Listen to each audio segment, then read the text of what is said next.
কাঁচা লঙ্কা এবার মতন ভেজে নেব।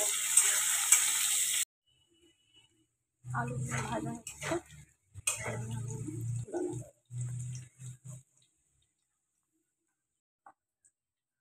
ওই তেলেই দিয়ে দেবো মশলা বেটে রাখা।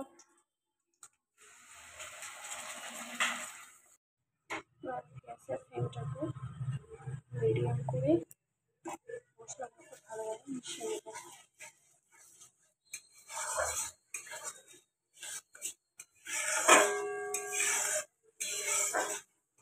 5 মিনিটের মতো কষিয়ে নেব।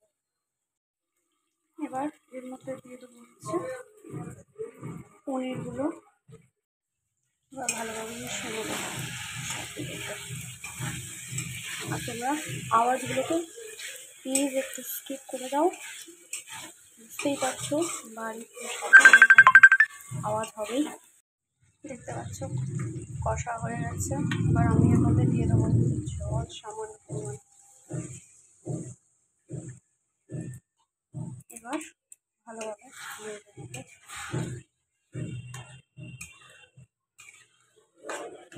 তারপরে 5 মিনিটের জন্য আমরা ফুটিয়ে নেব।